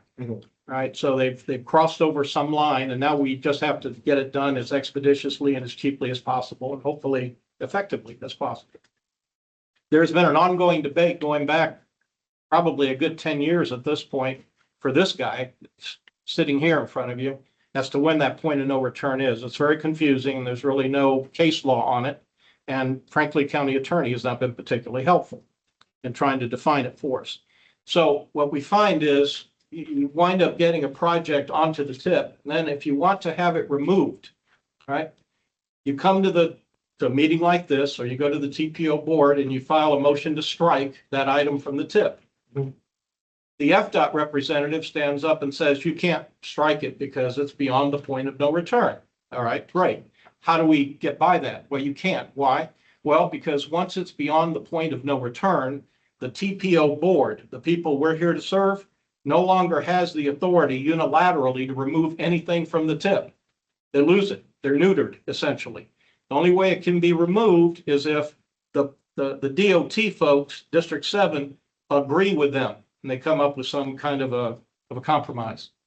So it can be removed, but DOT has to approve. I can tell you how many times that's likely to happen. It's never happened that I've seen anyway. So that's the vulnerability. We have a project here that wasn't scheduled to be done for another 10 or 15 years that is now being blitzkrieged here. All right, $500 million. It's being blitzkrieged and advanced by 10 to 15 years. And they're trying to commit not just our TPO board, but anybody that might serve on the TPO board who's still in college right now. All right, that just strikes me as not even close to fair. Forget about the right of way, forget about the environmental, forget about everything else. This is a premature rush to judgment. Got no business being in our tip whatsoever. If they want to come back in 3 or 4 years and try again, they can. This doesn't prejudice them at all. But if it goes into the tip and the judgment is that it's beyond the point of no return, it will jeopardize all of us, everybody on the TPO board, and everybody that will be on the TPO board ad infinitum. I don't know if that answers your question, but that's my sense of vulnerability. And I can address your point, Matt, just real quickly. if Chris, that's you're okay. recognized. I'll be very quick. The biggest thing at stake here is that there's no tolling on I-275 or I-4, which are federally funded facilities at this moment. We heard it from APDOT. They answered my question. So think of it this way, if you were to build, or someone were to build like a storage facility next door to where you live, and you're like, I don't like that, but they did it anyways. That gives them reason in the case, a solid case, to do it again down the street from where you live. So think of it this way. If FDOT is allowed to do these express lanes on a federal funded facility, there's no stopping them to do it anywhere on I-275 in Hillsborough County or I. So they could run the entire length. And what's dangerous about the express lanes, not only is the crashes, because we've had over 12,000 crashes in 3 years in Miami. There's no cap essentially. FDOT will say, oh, it's up to $3.50 to use this per mile. But then they can come back the next year and jack it up and jack it up. And I call them Lexus lanes. They get mad about that, but there are Lexus lanes because there's no sympathy to struggling people in the community or are trying to work and pay for an enormous amount of bills like electricity. So we're amassing a lot of costs and danger with this. And then also this is the starting point. This is the origin point of instituting express lanes in Hillsborough County on a federal funded facility. So they can come back and easily get some more of that. So I think that is a real threat. And even though this is the long game, I think you have to think of that real threat as something that we can pin this discussion and have it later on until we have discussions with Brightline, we have discussions about what other people think about this, and maybe having some transit, whatever floats your boat, right? So you just want to have that opportunity and not lock yourself in a box. So I would say that you just consider the precedent of them doing something and then arguing that they can do more of it because it already exists. Thank you, Chris. I have a follow-up question with that. I know Elizabeth wants to make some clarification and clarifying statements. Thank you. I'll be brief. I just wanted to clarify the TPO's position on the point of no return. I agree with Mr. Fernandez that there's long been some uncertainty around what exactly that line in the sand is. So FDOT has their definition. As you stated, Cameron, our lawyer, has said, it's a little vague because it's in the statute. But the point of no return is one thing, but this project is wanted, it's needed. So what we have passed around is this project has high support from the community.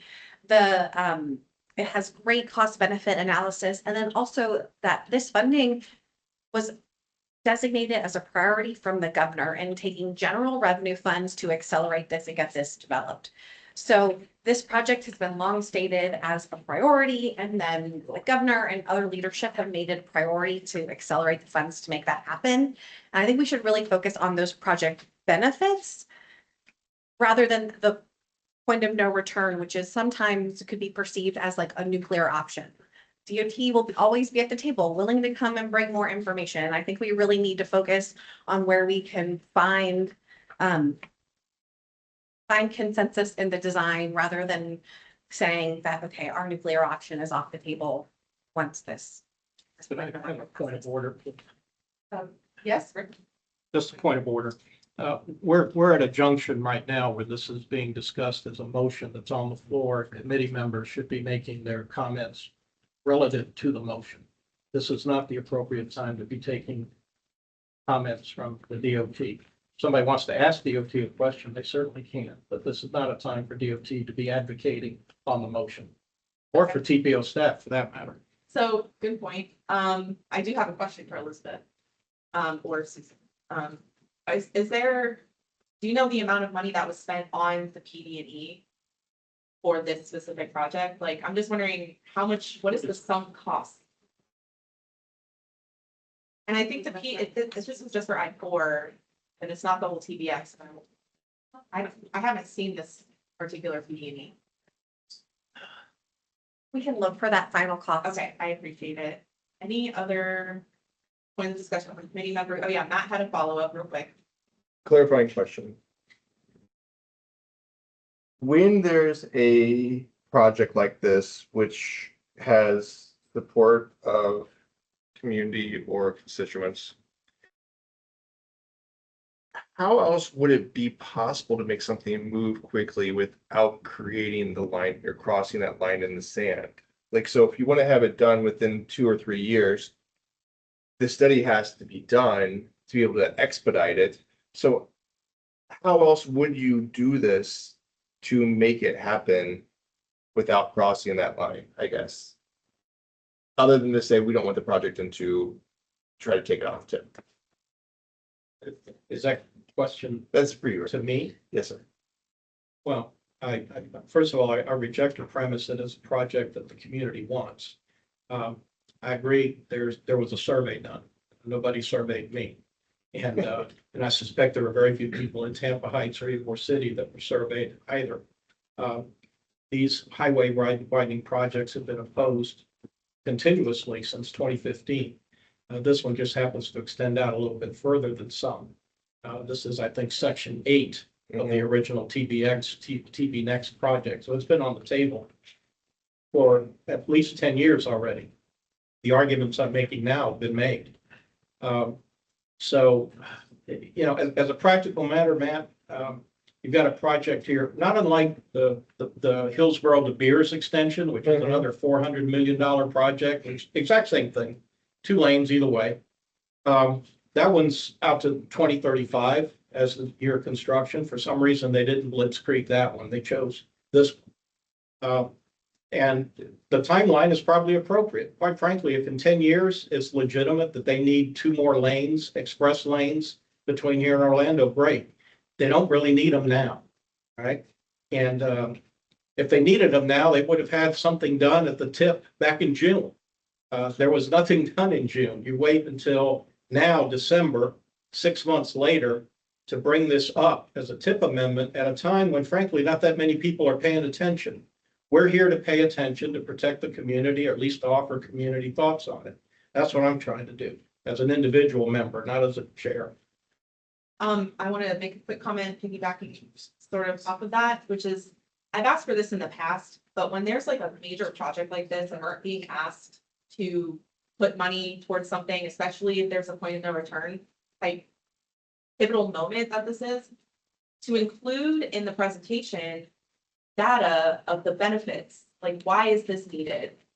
How many crashes it would be reduced? Are there environmental impacts? Like what did the PD&E say? What is recommended action that came out of that PD&E? So, because yeah, I just feel like I don't have enough information. Dustin? Yes, so I think there's a lot of things with this discussion that we have to have. You know, I'm not opposed to this project once at all. The reason why is because I do know it's needed. You got to understand, I-4 is a critical divide point between Tampa and Orlando, and even to the east coast of Florida. So if you think about that, you have congestion already that is preventing commercial traffic, trucks that can be used to transport cargo from the ports from the west coast to the east coast, okay, which is bringing in revenue to the state anyways. right? Number two, these lanes, I mean, I know we have opposition against toll lanes, but we already have toll lanes in Hillsborough County to begin with, okay? The prices go up because it's within the state constitution. Prices of these tolls are going up no matter what. You can't oppose them. My thing is, I like this because it's a pay to play type thing. If you want to use that lane, you want to pay that money, you have the money, go ahead, be my guest. You know, nobody's forcing you. Nobody's putting a gun to your head saying you have to use this lane. No. I mean, if anybody's driven through Orlando, they have these express lanes over there that you pay for. Okay. And it gets you out of congestion. All it does is say, you know what, do I want to sit in congestion or do I not want to sit in congestion? Now, if we're going to argue about the safety factor of it, well, quite frankly, I think that's a null point because the safety factor comes in that there's no enforcement whatsoever on any street within the county, within the state, in my mind. I mean, it's ridiculous that I can do 100 miles an hour for 40 miles and not see a single cop. Okay. To me, that is very wrong. There should be a cop at least, I don't know, every 10 miles around here from my thing. So I just think if we look at this, the price factor, well, you got to think about inflation. Everything continues to go up. The price continues to go up. So if we sit here and wait, how much more expensive is it going to be? Quite frankly, I'd like to see this get in place. And the questions I would turn around to the FDOT that says, if by implementing these toll roads, what is your prediction on revenue growth? And when do you think that you will be break-even point implementing these tolls, and then eventually making profit off of it? That way, in turn, as time goes on, as taxpayers, we're not have to be spending so much more tax money to do all these road projects. That money should now be generated through the revenue of all these tolls throughout the state. I mean, we should be getting to a point with all these tolls that we aren't paying anything out of our taxes. It should be like the marijuana tax that, you know, you saw in Colorado and all these states that legalized recreational use of it. There should be enough generation of it that, guess what? Now we can have these talks about reducing other taxes out there because there's no need for it. I mean, I just don't think why there's so much opposition to this. I'm glad we're pushing this forward because we need it. Because there's no other plan for transportation around here. We're not planning for rail. We're not planning for bus. We're not planning for, you know, seat taxis. The only thing we have left is our street roads, asphalt. And if we're not going to do any planning to do that, then might as well just, hey, keep widening the roads for all I care. Idea. I have a question for FDOT, if I'm allowed. Is it? Yeah, you can. Okay. It says that the funding for this is not going to come from any taxes or any debt issuance. When I was looking at another study by the Birmingham Group, is that accurate? It's going to come from like revenue surplus, or am I? I can speak directly to these funding categories that are listed here. 3 of them are state, the VIH, DIST, DDR, while the ACNP is federal funds. My understanding is also that moving forward initiative was also moving funds from the general revenue pot to transportation to accelerate like these. And one last thing, when they said that they were gonna, on one of the studies, they were gonna make 1.4 billion, that they think that moving this off in like freight ways, that it was gonna have an economic impact and positive. How did they come up with that number? Like, where did that, because that's a big number to say, oh, you do this little 17-mile road, we're gonna get $1.4 billion in additional economic value. Where's that coming from? That's a great question. So somebody wisely mentioned that this is a really important freight corridor. So there's a lot of data behind how much revenue will be brought in, how many jobs will be created based on the number of freight trips and surrounding land uses that bring in jobs and tax revenue. So I'm not an expert in that, but it is a very data-rich area where they can look at metrics such as those to get to a number of X number of jobs created, X dollars. So those will then go back independently, sorry, I cut you off if you're still talking. And those will independently go back to whatever resources they came from. It's not like, oh, it's gonna go all back to the state or to this company, that's just gonna spread out. Like the toll revenue? Well, no, like the economic revenue that, it'll impact business, they'll just spread everywhere. Okay, that's what I just wanted to confirm.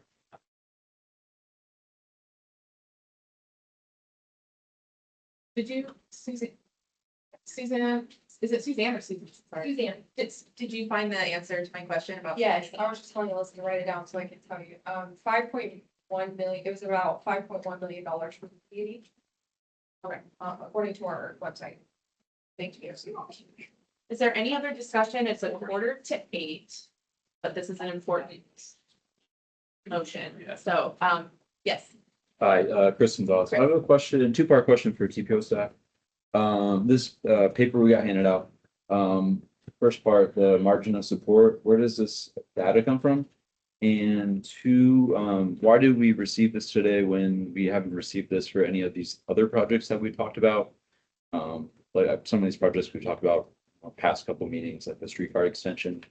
Why specifically tonight are we receiving this projects by level of support with this I-4 project highlighted? So these are materials from our 2050 long range transportation update that we thought would help set the context, since we knew there would be a lot of interest in this project. So the data on the first page comes from the survey that was executed. I think it had about 5,000 participants from around the county. And you can see there that it's in red. It was of all the highway projects, it was the most supported. So we thought that this would be good information for you to have as additional context as the CAC makes their recommendation to the TPO board.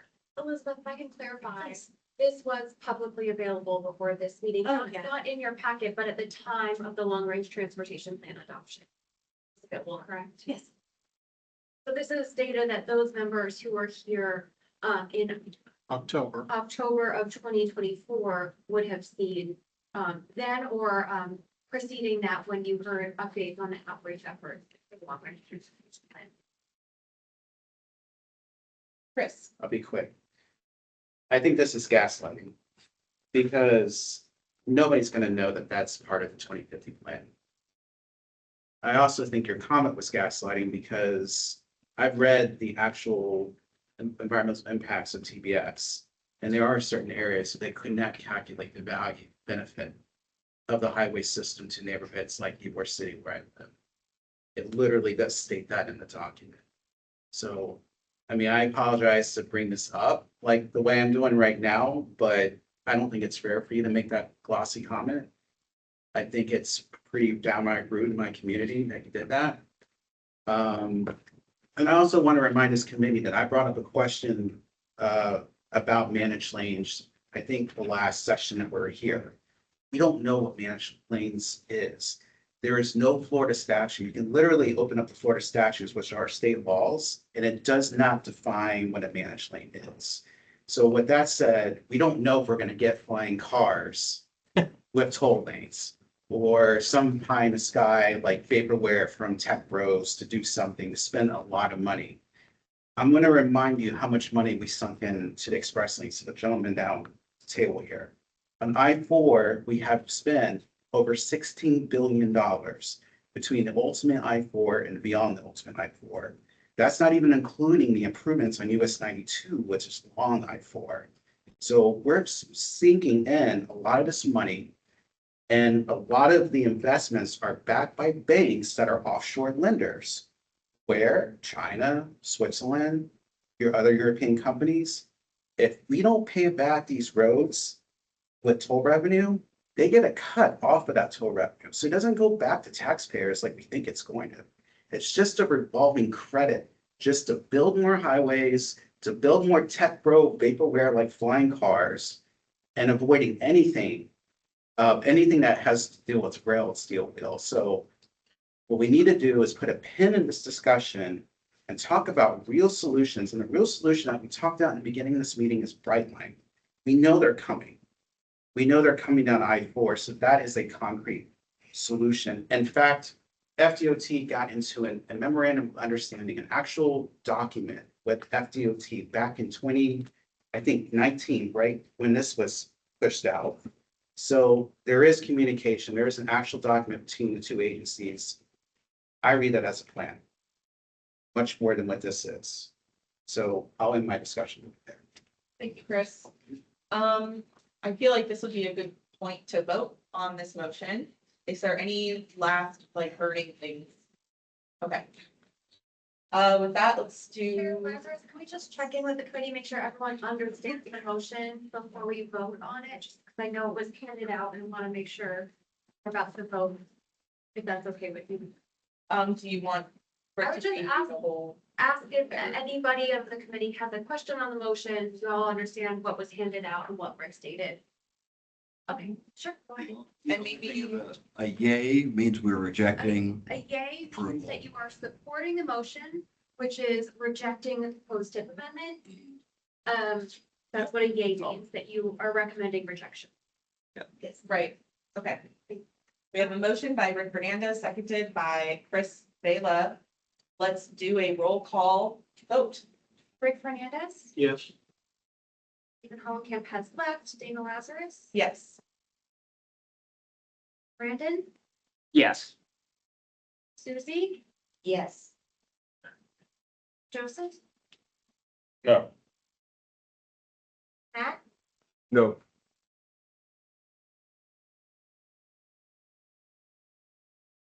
Yes. Chris Bella, Yes. Chris Gonzalez, Yes. Dustin, No. Ivia, No. Stephen, No. Cliff has left the room, Carson, Yes. Jamie, Yes. 9 to 5. 6, 7, 8. It passes 9 to 5. Can I make a comment real quick here?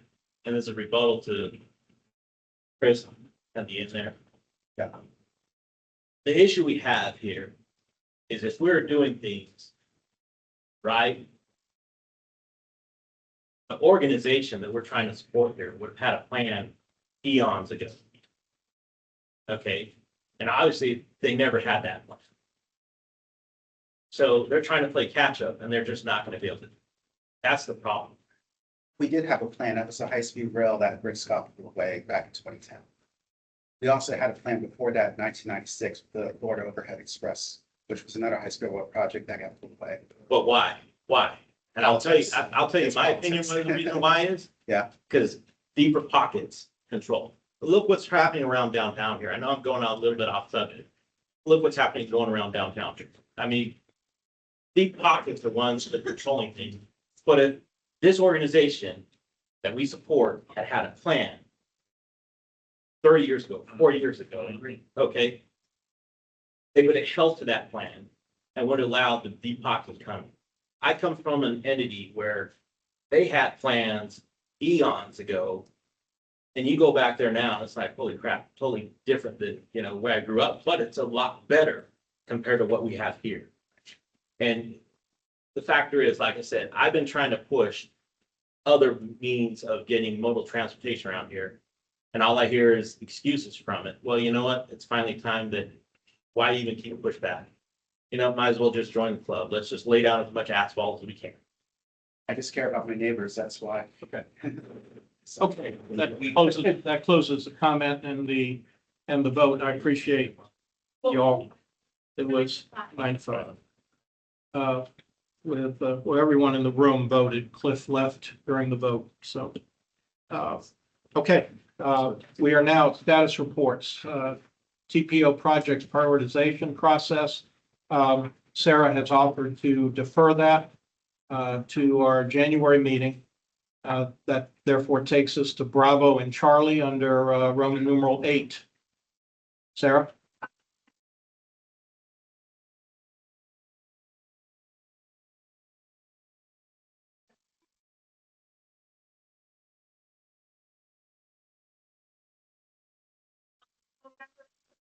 There was a principals workshop that was held where we had invited the elected and appointed officials from all of the local governments in the 3 counties to attend. The TPO board heard an update on that workshop at their special meeting that was held yesterday.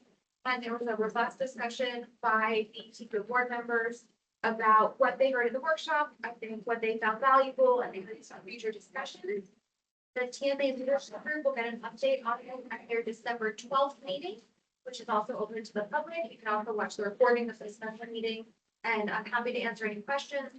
And I believe in February, the TMA meeting, we are going to do another discussion where we invite the county commissions of the city of Tampa to attend the TMA meeting. And that was mentioned yesterday at the special meeting and will be discussed at the December 12th. So you mentioned about filing bills for this, committee. I have not heard any mention. Okay. Next CAC meeting is January 7 at 6 p.m. For those of you new to the committee, we do our officer elections at the first meeting. I'm assuming that's not changing. That is not changing. That's some bylaws. So if you care who's chairing and vice chairing and third chairing your committee, you might want to show up. We will do that right at the front end of the meeting and select our leadership for the coming year. So an important meeting, and I don't know what's on the agenda beyond that, but I know that at least. Project prioritization. Okay, well, there you go. CAC member interest form, you want to update them as to what that is? Yes, we have a form. If anyone would like to access it, let me know that when CAC members have request items of future items you'd like to discuss in a meeting, we ask that you fill out the form. You can also let me know. We do our best to add those to your agenda, but as you can tell tonight, your existing items sometimes take a lot of the agenda, so we do try to work those in as we're able. And every so often, we ask this committee to prioritize the requests we receive to make sure that we're prioritizing what's of interest to the whole. Okay, and so before we adjourn, just to remind you, the TPO board meeting will be next week, next Wednesday at 10 a.m. Floor. Second floor. In the chamber. Yes. Oh, okay, good, the big room. The issues that we've addressed here, for the most part, are going to be taken up by the board, including the motion having to do with the 10th Amendment. I will make a report as chair of the committee as to what we litigated here and what the results of that vote were. I'll probably have public comment as well, offering my own individual thoughts, some of which you heard here. If you have particularly strong feeling about this motion one way or another, Dustin, you might be one, show up at the meeting, let them hear you. I don't know if all you folks even appreciate the fact that you have the privilege to come and speak individually. It's not just about being here and doing this with us. And that's at 10 a.m. next Wednesday, second floor in the big chamber. Okay, that's it. If there's nothing else for the good of the order, see anything? Take a look at addendum P, and in your email, if you have planning suggestions, this is how we develop our program for July 1st, 2026 to June 30, 2028. I know I've heard ideas from you before, so to have those ideas, this is the best forum for us to see if we can take them into our planning. Okay, at 7:55 or 7:56 p.m., we are adjourned.